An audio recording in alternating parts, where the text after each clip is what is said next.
Hey guys, today I'm going to be interviewing and talking to one of my law school friends, Sydney Montgomery, who is now the head of an admissions consulting business.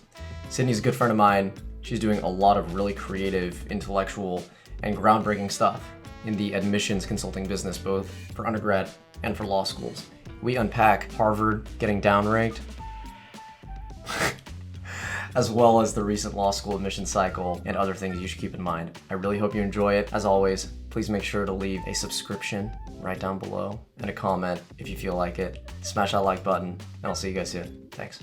Hello, everybody. Thank you guys for joining me. Today, I have my good friend from law school, Sydney, who besides teaching me a lot of really cool dance moves back in law school, is a graduate of Princeton and Harvard Law School who actually stopped practicing law to focus full-time on her admissions consulting business. She's helped folks get into college and law school for the past 10 years and aims to break down barriers for students who want to break into higher education. Sydney, thank you for coming on. Thank you so much. I'm so excited to be here. I love this. Me too.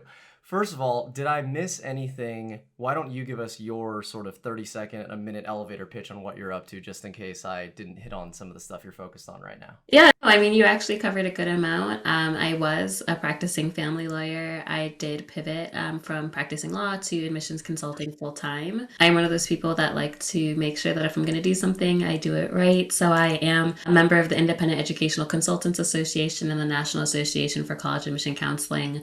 I actually am the graduate school committee chair of IUCA, and I also am a member of the ethics committee. I have really tried to use my position and my platform to push education to be more equitable and to have those conversations about equity in college and law school admissions, and thusly have won a couple of awards for breaking down those barriers and was named the 2021 Counselor of the Year. So I'm really excited to be here. And you're just getting started. Let's be very honest here. Let's start there, because I can tell you when we were in law school, and it wasn't that long ago, I didn't expect as many of us as I feel like I'm seeing now to be walking out of the legal realm. And for some of us, it's a revolving door. Like myself, I left, and now maybe I'm going to start my own firm and practice law on my own terms. But can you talk to me a little bit about your decision to, after getting the JD, right, after going to law school? A lot of folks wonder, are you locked into being a lawyer forever? What was it for you? How did you overcome that sort of barrier of, let me just practice law forever because I have the JD and the power to, but instead I want to go and pursue my own venture? Yeah, so I think for me, I knew going into law school, I mean, I knew since I was 8 that I wanted to be a family lawyer. I wanted to move back home to Maryland. I wanted to kind of help in those custody, mediation, child advocacy matters. And so I was never that enticed by big law. I did like a summer in college just to confirm, and it was very confirming. That I had no desire to work in big law.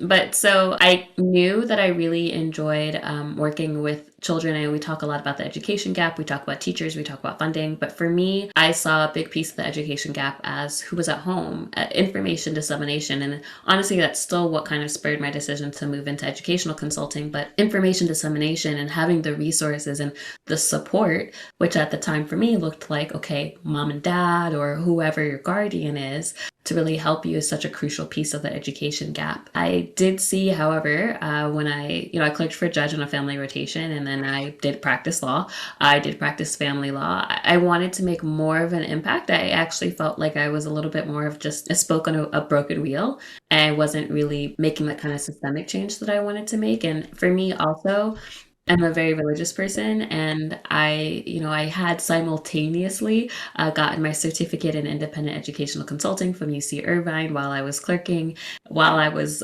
practicing law, and I was just feeling really pulled in this direction. And so I did a lot of prayer, and I made the decision that I was going to leave and focus more on education. And when I stepped into that field, there was just such an outpour of people who had said that they had never really seen a consultant that had looked like me, that they felt like they could see themselves in. And for me, that's when I felt like, okay, this is really the path that God wants me to be on.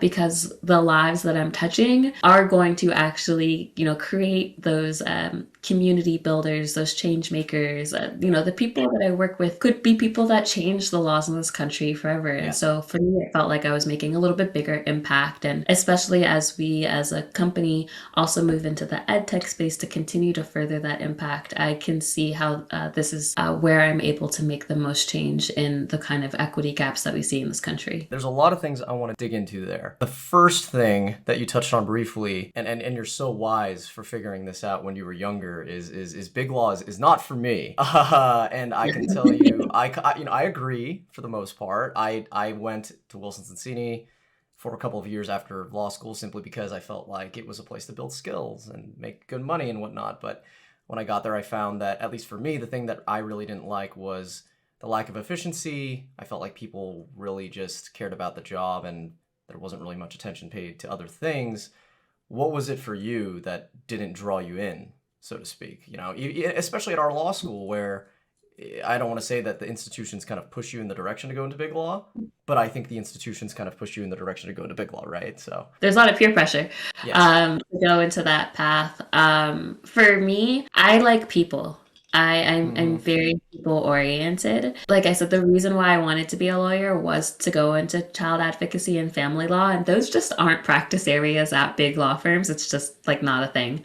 And so it was the summer before my senior year of college when I was working on my law school applications that I did a paralegal internship at WilmerHale. Fantastic firm, love the firm. But none of the practice areas were that exciting to me, because I really just want to talk to people all day, and I want to help them and figure out what their goals are and what they're looking for. Family law gets a bad rap because it's like, oh, like the law is kind of light. And I would say that the law isn't light. I mean, there's some really fascinating legal topics in family law, especially with LGBTQ marriage and adoption and multiple parents. Like there's a lot of really interesting legal areas of family law, but for the most part, in your traditional divorce, custody, it is the same law, but the facts change. And I want to say family law is probably one of the most fact-heavy areas of law. It's really circumstantial. It's really in the details, right? The devil is in the details in family law. And that's when you find out, well, how many times is your daughter spending the night at grandmother's house? And what is she eating for lunch? And those are the people details that I think I love. And none of the areas in big law are like that. And so it was mostly more paperwork and more transactional. And even here in our consulting business, we're very firm in that we don't see this as a transactional process. We see it as a relational process. Like we want to build that relationship with you, become part of your life, your family, if you're a high school student. And so I didn't see an opportunity to really do that in the practice areas that I was exposed to. And the whole construct of big law, it's not the same values really. Yeah, it touches on something that I felt when I was in the industry too, which you spoke about previously, which is this desire to have an impact.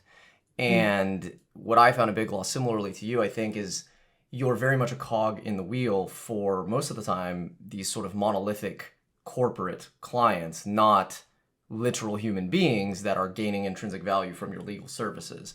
I mean, I could speak for myself here.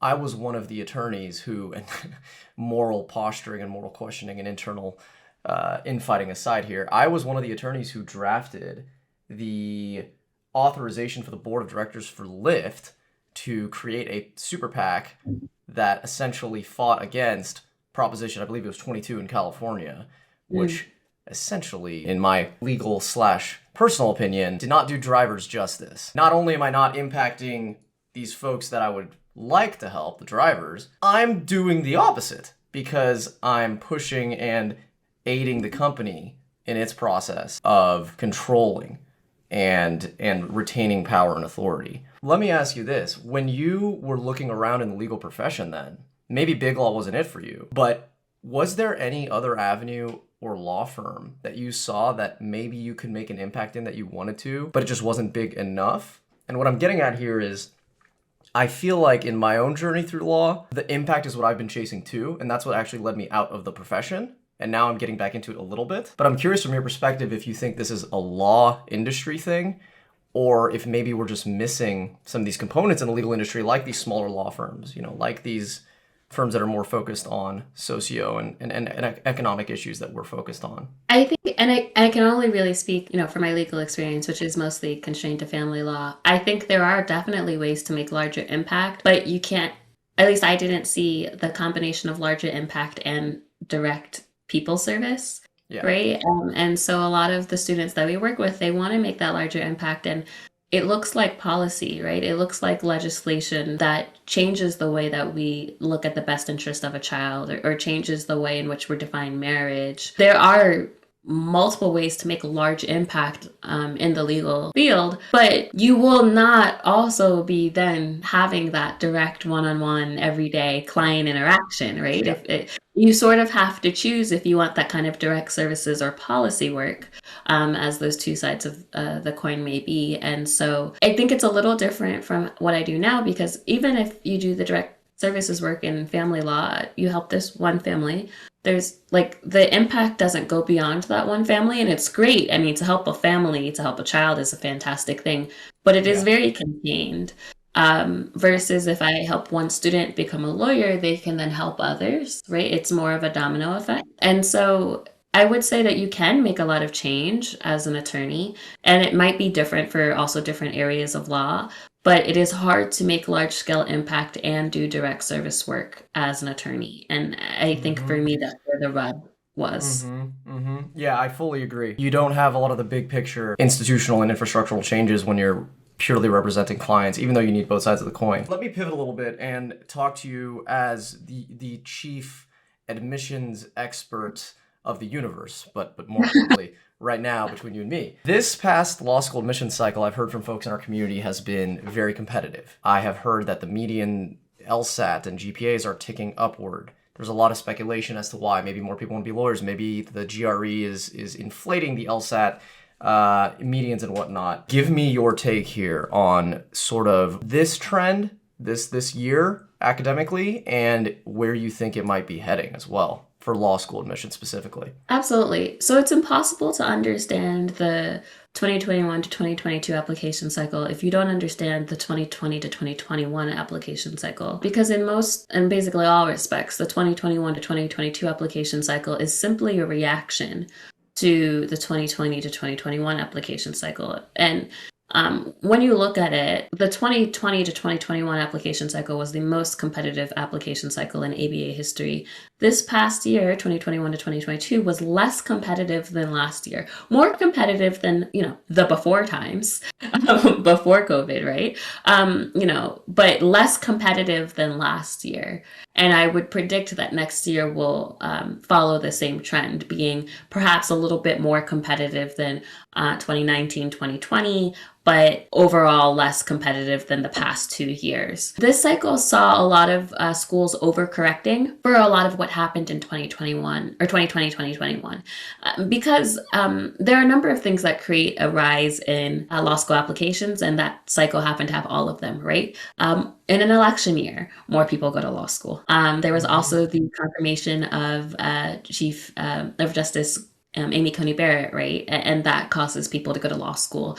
There's economic downturn. We know from 2008, when the economy goes down, law school applications go up. There's just a lot of uncertainty. There's also in 2020, of course, more activism, right? We saw the rise of a lot of Black Lives Matter protests that causes people to go to law school. Any one of those would have caused a spike in law school admissions. However, in the 2020, 2021 cycle, you happen to have all four things, right? It's like literally every reason for there to be a spike in applications, it was. And, law school admissions is on a rolling admissions cycle. It is both holistic and comparative. And it's important to understand how law school admissions work in order to understand what happened.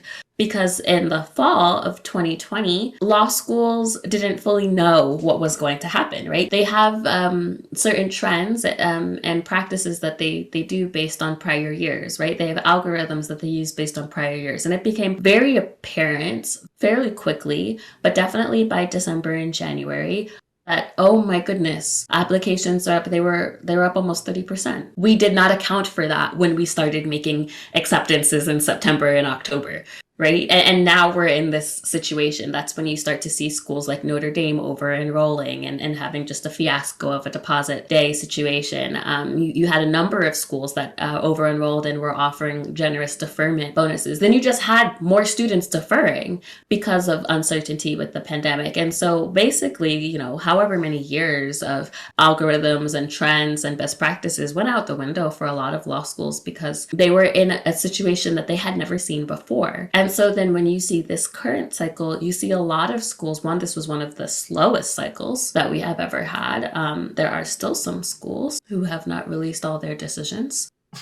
This good day, April 20th. What you see is that schools were overly cautious this year. They were like, oh no, you're not going to get me like you got me last year, right? We're not going to, that's when you start to see schools waitlisting, using their waitlist way more than they would before. No school wants to over enroll, right? Over enrolling is like worst case scenario. Well, probably under enrolling is worst case scenario. And then like a very close second is over enrolling. A lot of work goes in the back end. That's why we call it enrollment management. A lot of work goes in to make sure that with the yield and with their numbers that they kind of fall right where they need to be for their institutional priorities and their fiscal budgets, right? It may seem like this cycle is very competitive, but it's really just a reaction to make sure that law schools are serving their own institutional priorities and that they don't kind of get caught twice.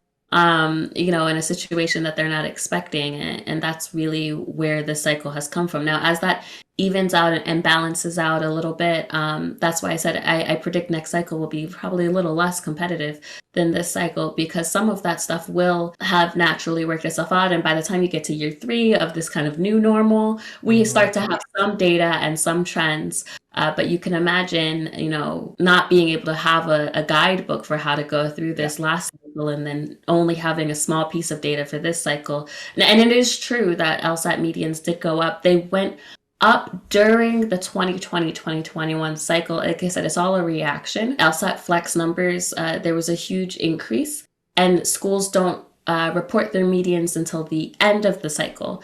And so what ended up happening, and I think there was some correction with just the 4-section LSAT. I think numbers have kind of returned a little bit back to quote unquote normal. But the medians at the end of the 2021 cycle are the medians that students were up against in this 2021 to 2022 cycle. Those medians will likely shift a bit when they get re-reported at the end of this cycle as well. A lot to think about. And so I love that your explanation touches on how 2020 was maybe an off year, but in the big picture, it sounds like the direction of competitiveness is still trending to maybe a little bit more difficult, right? You and I, we were at our school when it was deranked from number 2 to number 3. I don't know if you remember, it was, I think, our 2L year. It became a meme on campus, right? We're now number 3 behind Stanford, right? Well, guess what? Now we're number 4, as I'm sure you're aware, behind UChicago. As my fellow Harvard Law idiot on the show, tell me what's going through your mind. Did you see this coming? This is your arena, and this is look, I take this personally. I mean, this is our alma mater. This is the most expensive thing I have in my house right here. And now we're ranked number 4. Let me in a little bit on what you think may be causing this, and if you think we will hopefully retain our rank next year. Yeah, you may be a little disappointed by my answer, but here's the thing that you have to understand. Rankings have power because we say they have power. Yes. Mostly rankings have power because people still listen to U.S. News and World Report. Right. U.S. News and World Report would like to stay relevant, right? If it's Right. completely funded, right? If people stop listening to the rankings, they will have no money, the rankings will have no power. However, so we're in a situation in which the methodology changed. And to be honest, there are some good ways that the methodology changed. There are a couple of changes, one of which is probably not as exciting. They changed the algorithm behind librarian data, right? Like how many librarians you have and their function. No one is very excited by this. Riveting stuff. Right, like people are like, we have librarians. No one is super excited. And then they changed their the algorithm on how they factored in bar passage rates. It used to really mostly be the place in which most students took the bar. So if you're in Wisconsin, they would look at the Wisconsin bar passage rate. But now they actually do it for basically every jurisdiction that students are taking the bar as a function of the percentage of students at the school that are taking the bar in that out-of-state jurisdiction, and then compared to what that state's passage rate is. It's a little complicated. And there are some states, for example, California, that has one of the hardest bar exams in the country. It actually has a not so insignificant impact on that methodology. And I say this to also say it's not like people were really changing a whole bunch of points, but it's a very sensitive methodology ranking, US News World Report. So even 0.2% difference can cause a 17-point jump or decrease, right? It's actually very sensitive. And so you have to look at some schools and the number of students that are taking the exam out of state or different states and how those now numbers are factoring in. That is kind of like a big picture of like what exactly changed. Now, I think that on another level, like, will we keep changing? I think that US News and World Report is going to keep changing their methodology because every time they change the methodology, there are like 17 news articles about it, and people are like, "Oh, where the new rankings going to be?" Every time there's a space up, all of a sudden they're higher in the headlines, right? Attention. If they do something, someone very smart says, "Oh, if we do something that causes Harvard to change in the rankings, we will have more news coverage. People will then pay to see the rankings, and then we all make money."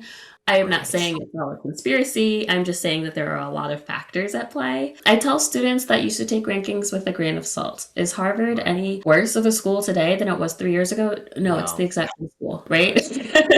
Conversely, is U Chicago all of a sudden a much better school than it was 3 years ago? No, it's the exact same school. Right.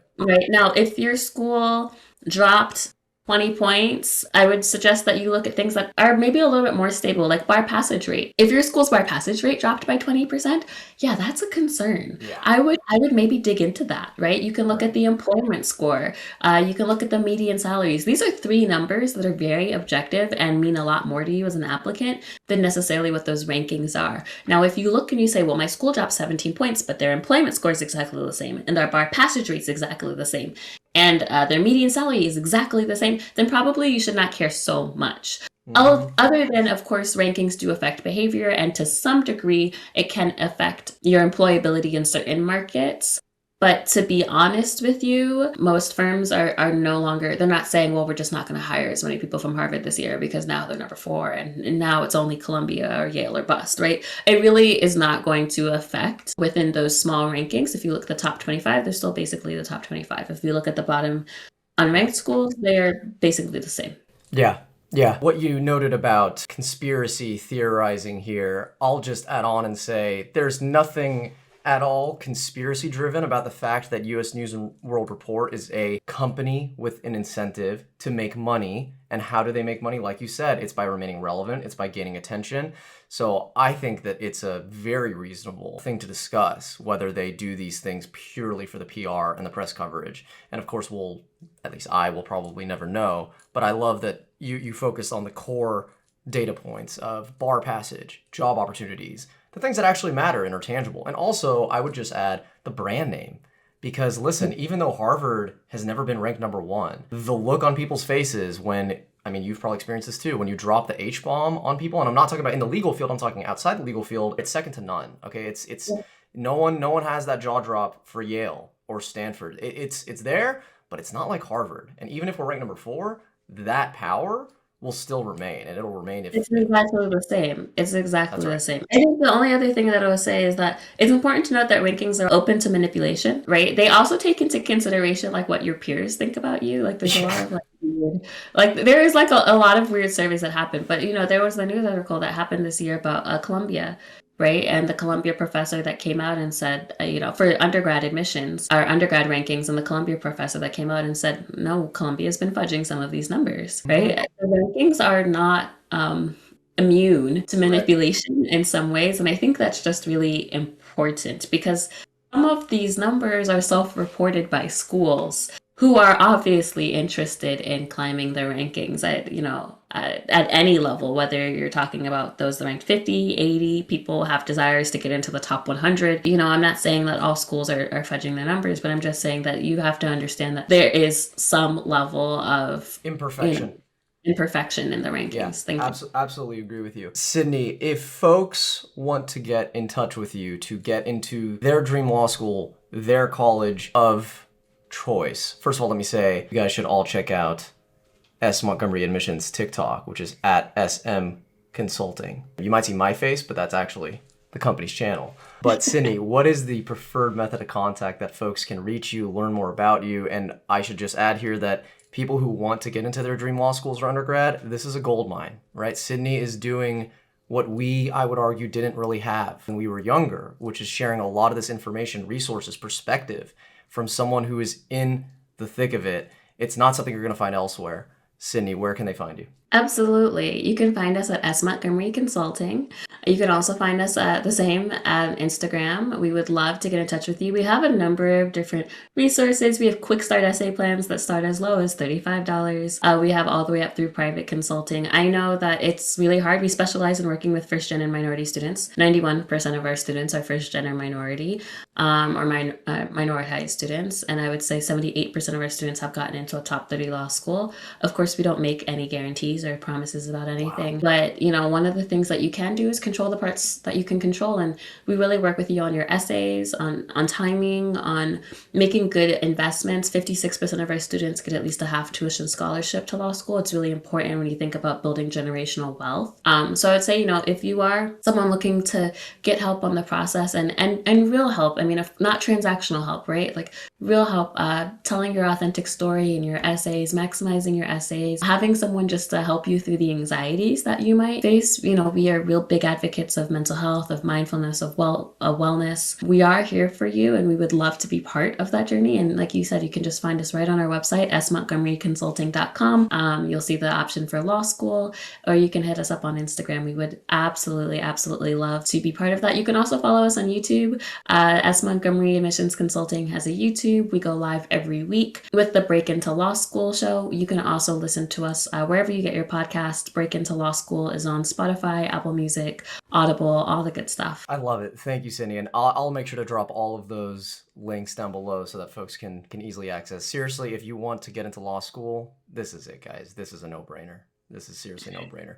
And we haven't even talked about our killer dance moves, but that'll have to wait until our next segment with Sydney. Sydney, thank you so much for coming on. This was wonderful. I appreciate your time. Absolutely. Thank you so much, Julian. I'm looking forward to next time. Take care.